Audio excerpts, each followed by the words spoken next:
اور سر ایک جو حدیث میں نے وہ اہل تشیع کے ایک عالم ہے لاہور کے امین الحسینی، انہوں نے کتاب لکھی ہے نماز پیمبر. جب میں نماز کے اوپر لیکچر مسئلہ نمبر 70A اور B ریکارڈ کروانے لگا نا، تو میں نے کسی بھائی سے کہا کہ میں نے جماعت المسلمین والوں کی بھی صلاۃ المسلمین پڑھی، تو میں نے کہا میں شیعہ کی بھی پڑھ لوں ایک بار ذرا میں صحیح طریقے سے. جب میں نے نماز پیمبر کھولی تو میں تو ایکسپیکٹ کر رہا تھا اس میں اصول الکافی کے حوالے ہوں گے یا نہج البلاغہ کے ہوں گے.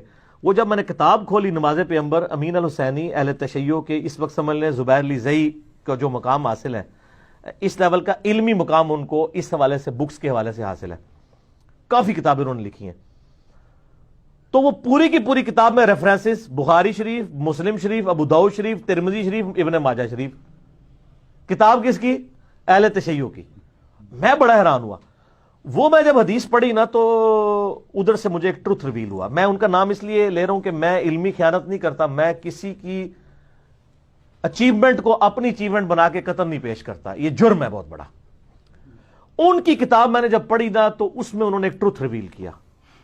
اہل حدیث کے بچے کو ابو حمید سعدی والی جو روایت ہے 10 صحابہ کی موجودگی میں جو انہوں نے نماز کا طریقہ سکھایا تھا، یاد ہے نا؟ جو ابو داؤد کے اندر بھی ہے، ترمذی میں بھی ہے، امام ترمذی نے اسے حسن صحیح کہا ہے. یہ روایت جو ہے وہ آپ کو ابن ماجہ میں بھی ملے گی، سنن دارمی میں بھی ملے گی، مسند احمد میں بھی ملے گی. اس کے بعد یہ آپ کو روایت مشکات المصابیح میں ملے گی. لیکن جو ابو داؤد والا طریق ہے نا، چونکہ میں نے اکثر بیان کیا، اس کا مجھے نمبر بھی زبانی یاد ہے، سنن ابی داؤد میں 730 انٹرنیشنل نمبر کے مطابق. اس طریق کے اندر کیا آتا ہے کہ 10 صحابہ کی موجودگی میں ابو حمید سعدی کہتے ہیں، اور 11ویں وہ خود 11ویں نہیں سرکار نہیں، 11 سرکاراں. عبداللہ ابن زبیر سے تو میں نے ثابت کیا نا، 11 اور سے ثابت کرنے لگوں. ٹوٹل کتنے ہو گئے؟ 12ویں کی بھی نسبت ماشاءاللہ نبی الاسلام کے پیدائش 12 ربیع الاول شریف. تو یہ 12 سرکاروں سے، 12 صحابہ سے ثابت کر رہا ہوں اللہ کے فضل سے. تو وہ 10 صحابہ کی موجودگی میں ابو حمید سعدی کہتے ہیں کہ میں تم اور نبی الاسلام کی وفات کے 30 سال کے بعد یہ مجلس ہوئی ہے، کیونکہ اس میں جو ابو قتادہ بھی موجود ہیں اور باقی سینئر اصحاب بھی اس مجلس میں جو لوگ موجود ہیں، اس کی اگر آپ اسماء و رجال سے کیلکولیشن کریں تو یہ نبی الاسلام کی وفات کے آلموسٹ 30 سال کے بعد کا یہ واقعہ ہے کہ ابو حمید سعدی کہتے ہیں کہ میں تم سب سے زیادہ نبی الاسلام کی نماز سے واقف ہوں. اللہ اکبر، بڑا دعویٰ ہے. تو اصحاب نے کہا آپ یہ دعویٰ کیسے کر رہے ہیں؟ آپ تو بالکل آخر میں مسلمان ہوئے ہیں اور ہمیں نبی الاسلام کی صحبت آپ سے زیادہ تھی. انہوں نے کہا ٹھیک ہے، میں تمہارے سامنے نماز پڑھتا ہوں، اگر میری نماز صحیح ہوئی تو تم میرے دعوے کو صحیح مان لینا، اگر میری نماز غلط ہوئی تو دعویٰ غلط کر دینا. انہوں نے پوری نماز پڑھ کے بتائی. اینڈ پہ ان 10 کے 10 لوگوں نے کہا اللہ کی قسم نبی الاسلام اپنی وفات تک اسی طریقے سے نماز پڑھا کرتے تھے. تو 11 بندوں کی گواہی ہوگی. وہ حدیث تو میں بعد میں بیان کرتا ہوں، میں نے آخری پورشن پہلے بیان کر دیا. 11 سرکاراں اسی طرح نماز پڑھا کرتے تھے. اچھا، اس سے یہ بھی پتا چلا کہ جو سب سے آخر میں مسلمان ہو رہا ہے تو یہ کہتے ہیں نا جی وہ پہلے تھا بعد میں منسوخ ہو گیا، وہی کام ختم ہو گیا. اور سر میں حنفیوں کی بھولی عوام سے کہوں گا، خدا کے لیے بخاری مسلم میں آپ ذرا رفع الیدین کی حدیثیں پڑھیں. اکثر احادیث ان صحابہ سے مروی ہیں جو حضور صلی اللہ علیہ وآلہ وسلم کی وفات سے 1-1.5 سال پہلے مسلمان ہوئے ہیں. مالک بن حویرث غزوہ تبوک پہ مسلمان ہوئے ہیں نبی الاسلام کی وفات سے 1.5 سال پہلے. وائل بن حجر فتح مکہ پہ مسلمان ہوئے ہیں. ٹھیک ہے. ابو حمید سعدی یہ بھی 9 ہجری کے اندر مسلمان ہو رہے ہیں اور 11 کے سٹارٹ میں حضور فوت ہو گئے. بس 10 ہجری تک کی آپ کی لائف ہے. 11 کے تو سٹارٹ میں فوت ہوئے ہیں ربیع الاول کے مہینے میں، تاریخ کنفرم نہیں ہے، مہینہ ربیع الاول ہے. اور یہ کہتے ہیں جی وہ مکے میں ہوتا تھا مدینے میں ختم ہو گیا تھا. اور سر فتح مکہ کے بعد بھی ہو رہا ہے. اور وائل بن حجر تو وہ ہیں جنہوں نے اسپیشل نبی الاسلام کی نماز دیکھی. آپ مسئلہ 70A اور B دیکھ لیں، میں پھر اور طرف چل پڑوں گا. ایک ٹاپک کو ایک ہی نشست میں کنکلوڈ کرنا ہے. تو مزے کی بات دیکھیں کہ وہ 10 اصحاب کی موجودگی میں ابو حمید سعدی کہتے ہیں لو جی پھر نماز شروع ہونے لگی.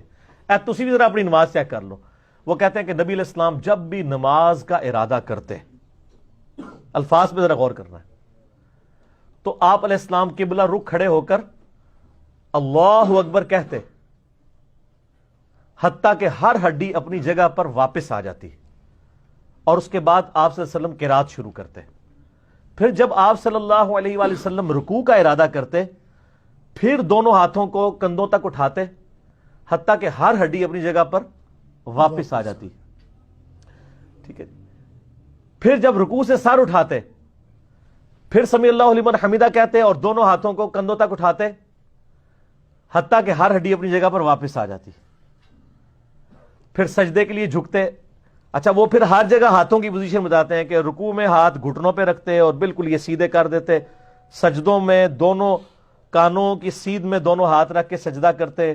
پھر دو سجدوں کے درمیان جب بیٹھتے تو ہاتھ زانوں کے اوپر رکھتے اور اس طرح وہ کرتے کرتے وہ اینڈ پہ پھر جا کے نا چوتھی رکعت میں کہتے ہیں تورک بیٹھتے, یعنی دایاں پاؤں کھڑا کر کے باؤں گزار کے لیفٹ سرین پہ بیٹھتے اور انگلی کا یوں ہلکا بنا کے اشارہ کرتے. یہ بھی سب کچھ انہوں نے روایت کیا ہے. تو سارے پھر صاحب کہتے ہیں کہ اللہ کی قسم نبی علیہ السلام اسی طرح نماز پڑھا کرتے تھے. اچھا یہ روایت لکھی امین الحسینی صاحب نے. انہوں نے کہا کہ سر اس روایت سے اہل تشیع کی نماز ثابت ہوتی ہے کیونکہ اس میں ہاتھ باندھنے کا ذکر کوئی نہیں ہے. دوسرے کہتے ہیں نہیں سر وہ عدم ذکر ہے. نا پرانی گلاں, عدم ذکر کہاں سے ہوا میرے بھائی؟ یہ تو خود روایت بول کے کہہ رہی ہے آپ کو. ابو داؤد والا طریق پڑھ رہا ہوں, ترمذی والا لمیٹڈ طریق ہے, ابو داؤد کا ڈیٹیل ہے. میں آپ سے پوچھتا ہوں, وہ کہہ رہے ہیں نبی علیہ السلام جب نماز کا ارادہ کرتے تو قبلہ رخ کھڑا ہو کر دونوں ہاتھ کندھوں تک اٹھاتے حتیٰ کہ ہر ہڈی اپنی جگہ پر واپس آ جاتی. تو وہ سٹارٹ کہاں سے لیا تھا ہڈی نے؟ جب آپ نماز کا ارادہ کرتے ہیں تو کہاں سے ہاتھ سٹارٹ کرتے ہیں؟ ایسے ہی کھڑے ہوتے ہیں نا. اچھا, اور پھر رکوع کے بعد بھی تو وہیں واپس آنی ہے نا جہاں پہلے آئی بھی تھی. اور رکوع کے بعد والا اور ارسال الیدین اسی سے ثابت کر رہے ہوتے ہیں. جب اہل حدیث جو ہے وہ علماء عرب کے کتاب لکھتے ہیں نا خلاف, تو کہتے ہیں اس میں دیکھیں واضح موجود ہے کہ ہر ہڈی اپنی اصلی جگہ پہ آتی ہے اور ہڈیوں کی اپنی اصلی جگہ یہ ہے. تو سر وہ پہلے بھی اپنی اصلی جگہ پہ ہی آئی ہوئی ہے. تو بیسیکلی انہوں نے ہاتھ باندھے ہی نہیں تھے, وہ ہاتھ چھوڑ کے ہی نماز پڑھی ہے انہوں نے. پھر وہ 10 اصحاب ایک ایسے شخص سے نماز دیکھ رہے ہیں کہ جس نے مین نماز کا رکن چھوڑ دیا. اگر انہوں نے فاتحہ یا ثنا چھوڑی ہے نا تو وہ نماز کے پوسچر بتا رہے ہیں. سبحان ربی العظیم بھی اس میں کوئی نہیں ہے, اس لیے کہ وہ اذکار کا ذکر نہیں کر رہے, وہ بتا رہے ہیں کہ نبی علیہ السلام کے پوسچر کیسے ہوتے تھے. یوں رکوع, وہ ہر جگہ ہاتھوں کی اور پاؤں کے پوسچرز بتا رہے ہیں. مقصد سبحان ربی العظیم یا سبحان ربی الاعلی نہیں ہے بتانا, اس کا تو عدم ذکر ہوگا. وہ پوسچرز بتا رہے ہیں کہ قیام کیسا ہوتا تھا, رکوع کیسا ہوتا تھا. تو سر کسی 10 میں سے کسی کے دماغ میں نہیں آیا کہ سر جب آپ نے ارادہ کیا ہے تو ہر ہڈی اپنی جگہ کی بجائے دائیں ہاتھ بائیں پہ آتا تھا, یہ آپ کو ذکر کرنا چاہیے. سر وہ نہیں کیا ہوا تھا انہوں نے. تو یہ حدیث مرفوع بھی بن گئی. عبداللہ ابن زبیر کا عمل تو تھا, یہ 11 صحابہ سے یہ بھی ثابت ہو گیا کہ نبی علیہ السلام بھی ہاتھ چھوڑ کر نماز پڑھا کرتے تھے. اور یہ بہت زبردست دلیل ہے, اور یہ ایسی دلیل ہے کہ جس کے آگے جب میں نے پہلی بار وہ پڑھا نا تو میں پھر اس کے اوپر قائل ہو گیا. میں نے کہا یار یہ بہت سٹرانگ چیز ہے. اور دیکھیں ابو داؤد تو اہل سنت کی کتاب ہے, اور جب ہم اہل سنت کے منہج کی بات کر رہے ہیں پھر ہم کسی کو نہیں کہیں گے یار منو کو پیش کیتی ہے. بھائی میری کتاب ہے تو میں اس کو ایکسیپٹ کروں گا, چاہے وہ کسی کو بھی سپورٹ کرے. بخاری مسلم میں احادیث رفع الیدین والی بھی مانیں گے, آل امیہ کے خلاف جو احادیث آئی ہیں وہ ہم نے ریسرچ پیپر کربلا والا لکھ دیا, وہ بھی مانیں گے. ہم 2 نمبری تو نہیں کریں گے کہ میٹھا میٹھا ہپ ہپ تھے, کوڑا کوڑا تھو تھو. اچھا یہ ابو حمید سعدی کی حدیث کا ایک حصہ نا بخاری شریف میں بھی ہے, پتہ ہے آپ کو, 10 صحابہ والی, اس کے ساتھ بھی انجینئرنگ کی ہے. حنفیوں نے یہ انجینئرنگ کی کہ اس میں نہ صرف پہلے رفع الیدین کا ذکر ہے, ٹھیک ہے, باقی وہ مختصر ہے, اینڈ پہ وہ تورک کا ذکر ہے. امام بخاری نے اس سے تورک کا رزلٹ نکالا ہے اس طریق سے. وہ کہتے ہیں دیکھیں اس میں تو پہلا رفع الیدین ہے, باقی تو ہے ہی نہیں ہے. تو وہ کس چیپٹر میں لے کے ہیں؟ تورک میں. اور امام ابن حبان جو کہ پوتا شاگرد ہیں امام بخاری کے, امام بخاری کے شاگرد ہیں امام ابن خزیمہ, اور ان کے شاگرد ہیں امام ابن حبان. یہ حبان لفظ نہیں, حبان ہے. اے مولوی ہنستے, حبان, ابن حبان. ابن حبان نے ابو حمید سعدی کی حدیث کے اوپر باب باندھا ہے ان لوگوں کے رد پہ جو اس سے یہ ثابت کرتے ہیں کہ یہ پہلے ہی رفع الیدین ہے. باقی انہوں نے بتایا کہ یہ ایک طریق ہے, باقی طریق بھی جمع کریں نا. پورے طریق تھے اس کے ابو داؤد اور ترمذی اور ابن ماجہ میں ہے. امام بخاری نے اس سے تورک نکالا ہے. تو وہ اہل حدیث جو ہے نا رکوع کے بعد ارسال الیدین, وہ کہتے ہیں دیکھیں رکوع کے بعد ہے کہ بالکل سیدھا کھڑے ہو جاتے حتیٰ کہ ہر ہڈی اپنی جگہ پہ آ جاتی. ٹھیک ہے, تو سر اگر وہ بالکل سیدھا کھڑے ہو جاتے تھے تو پھر قیام میں بھی وہ بالکل سیدھے ہی کھڑے ہوئے ہوتے تھے. سمجھ آ گئی آپ کو میری بات کی؟ تو ایک پاسو چپ کٹو گے دوسرے پاسو نکل جائے گا، اس لیے آپ ایسی بات کیا کریں جو بات مانی جاتی ہو۔ اچھا، سعودیہ کے فتاوا بھی چھپے ہوئے ہیں، شیخ عبدالعزیز بن عبداللہ بن باز 1933 سے لے کے 1999 اپنی وفات تک 66 سال تک وہ مفتی اعظم سعودیہ رہے ہیں، پہلے مفتی اعظم سعودیہ۔ 99 میں ہی ڈیتھ ہوئی ہے عبدالعزیز بن باز کی، اور 99 میں ہی ڈیتھ ہوئی ہے شیخ البانی کی۔ تو ان سے نہ کسی سے، ان کے فتوے اردو میں بھی چھپے ہیں، ان سے کسی نے سوال پوچھا کہ یہ رکوع کے بعد جو ہاتھ باندھتے ہیں، تو وہ یہ قائل تھے کہ رکوع کے بعد بھی ہاتھ باندھنے چاہیے۔ تو اس کے اوپر انہوں نے بحث کی کہ جی وہ رکوع کے بعد ہاتھ چھوڑنے کی کوئی دلیل موجود نہیں ہے، قیام میں بھی ہاتھ باندھیں پھر اور بعد میں بھی آپ باندھیں، قومے کے اندر بھی کرتے کرتے نا اینڈ پہ وہ جا کے لکھتے ہیں کہ لیکن یہ یاد رکھیں کہ نماز میں ہاتھ باندھنا یہ نماز کے ارکان میں سے نہیں ہے، اگر کوئی ہاتھ چھوڑ کے نماز پڑھتا ہے تو اس کی نماز بھی بالکل درست ہے، لہٰذا اس پہ جھگڑا نہ کھڑا کیا جائے۔ تو سر میں اہل حدیثوں سے بھی ریکویسٹ کروں گا کہ سپوز اگر آپ اس کو جو ہے وہ ہم سے کوئی دشمنی کرنا بھی چاہتے ہیں تو آپ کے مفتی اعظم نے بھی مانا ہوا ہے کہ یہ بنیادی ارکان میں سے نہیں ہے، اگر کوئی ہاتھ چھوڑ کے پڑھتا ہے اس کو پڑھنے دیں۔ اگرچہ ہم آپ کے مفتی اعظم کے سامنے بھی یہ دلائل رکھتے تو وہ بھی انشاءاللہ مان جاتے ہیں، آپ کو تو مان لینا چاہیے کیونکہ آپ تو کہتے ہیں ہم کسی کے مقلد نہیں ہیں۔ لیکن میں نے ان کے گھر کا حوالہ اس لیے دیا کہ میرے ساتھ ایک حادثہ ہوا یہاں جیلم کی ایک اہل حدیث مسجد میں تو آپ کو پتا ہے کہ چلتی پھرتی 302 ہوں، تو اہل حدیث کی مسجد میں نے جو ہے نا وہ اس سنت پہ عمل کرنے کے لیے ہاتھ چھوڑ کے نماز پڑھی، تو وہ اس مسجد کے کچھ کرتے درتے میرے پیچھے پڑ گئے۔ تو میں نے ان کو کہا بھی عبداللہ ابن زبیر کی سنت ہے اور یہ سارے دلائل رکھے، وہ مانا ہی نہ۔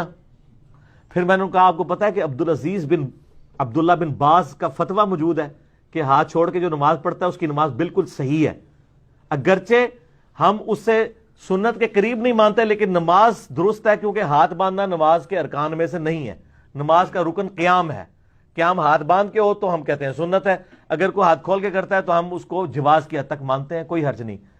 کہتا ہے انہوں نے لکھا ہے، جیسے پھر ٹھیک ہے۔ تو سر پھر تقلید اور کیا ہوتی ہے؟ آپ بھی تو انجانے میں تقلید کر رہے ہیں نا، تو یہ اللہ کا شکر ہے کہ بن باز نے یہ بات لکھ دی، کم از کم ہم ان لوگوں کو دکھا تو سکتے ہیں۔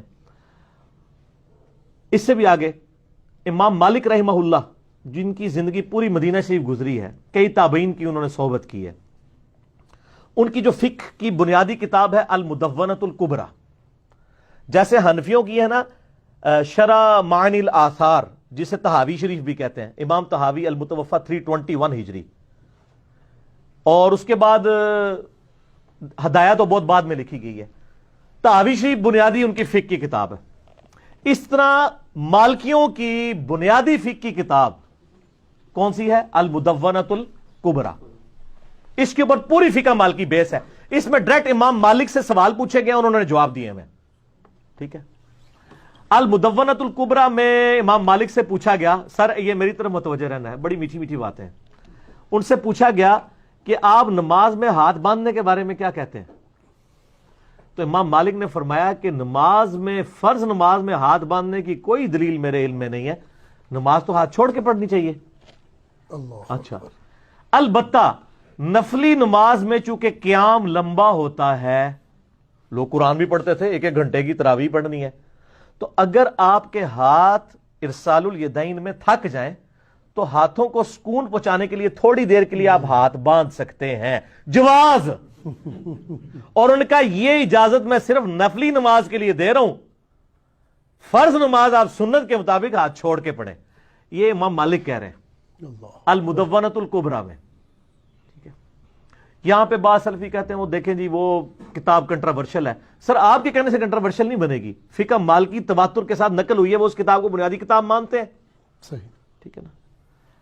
البتہ الموطا امام مالک جو امام مالک کی کتاب ہے اس میں انہوں نے وہ روایتیں لی ہیں، وہی روایت بخاری میں بھی آئی ہے، امام مالک سے ہی امام بخاری نے لی ہے، الموطا امام مالک میں موجود ہے کہ دایاں ہاتھ بائیں پہ رکھنا یہ سنت ہے۔ سال ابن سعد السعدی کہتے ہیں کہ اگلے زمانوں میں ہمیں حکم دیا جاتا تھا کہ ہم اپنا دایاں ہاتھ بائیں ہاتھ پر رکھیں، لیکن اہل تشیع اس روایت کی تعویل کرتے ہیں، یہ روایت بخاری میں بھی ہے، وہ کہتے ہیں اس میں انہوں نے یہ تو نہیں کہا کہ نبی علیہ السلام کے زمانے میں حکم دیا جاتا تھا، کیونکہ ابو حازم تابی کہتا ہے کہ میرا خیال ہے کہ وہ اسے مرفوع کرتے تھے، مجھے کنفرم نہیں ہے کہ یہ حکم نبی علیہ السلام کی طرف سے تھا یا کوئی اور دیتا تھا۔ اہل تشیع کہتے ہیں یہ آل امیہ حکم دیتی تھی کہ صرف ہاتھ باندھ کے ہی نماز پڑھو. سر وہ کہتے ہیں الفاظ فٹ ان ہے کہ اگلے زمانوں میں ہمیں حکمن یہ کام کروایا جاتا تھا. ہم کہتے ہیں کہ یہ حکم سے مراد نبی علیہ السلام کا حکم ہے. وہ کہتے ہیں راوی نے نبی علیہ السلام کا ذکر نہیں کیا. یعنی ہم تو خیر دونوں کی سنت مانتے ہیں, تو اس کی وہ تعویل اس اعتبار سے بھی کرتے ہیں. بہرحال الموطا امام مالک میں ہاتھ باندھنا ہے, اور جو ان کی فقہ کی اسٹیبلش کتاب ہے المدونۃ الکبریٰ اس میں چھوڑنا ہے. تو ظاہر ہے پھر اس کی حیثیت ثانوی ہوگی. المدونۃ الکبریٰ کی جو حیثیت ہے وہ پھر پرائرٹی بھی ہو جائے گی, کیونکہ وہ اس کو فالو کر رہے ہیں. تو آپ چلے جائیں. مالکیوں میں اس وقت بھی 2 گروہ ہیں, لیکن زیادہ تر ہاتھ چھوڑ کے نماز پڑھتے ہیں. مالکی میجارٹی ہاتھ چھوڑ کے نماز پڑھتے ہیں. سوڈان کے اندر چلے جائیں, موریتانیہ میں چلے جائیں, ایون آپ فلسطین میں چلے جائیں, آپ کو جو مالکی ہیں وہ ہاتھ چھوڑ کے نماز. میں نے خیر اسلام آباد میں کئی اسلامک یونیورسٹی کے اندر اسٹوڈنٹس ہیں جو مالکی ہیں, خصوصاً ابچی جتنے ہیں نا وہ مالکی ہیں. تو آپ نے دیکھا ہوگا, ہاں یہ اسلامک یونیورسٹی کے اسٹوڈنٹ ہیں, ان سے پوچھ لیں کہ وہ ہاتھ چھوڑ کے نماز پڑھتے ہیں نا. تو وہ اور اپنے آپ کو مالکی کہتے ہیں, اور رافضی تو نہیں کہتے نا, مالکی ہیں. تو وہ مالکی ہیں اور وہ المدونۃ الکبریٰ کو فالو کر رہے ہوتے ہیں.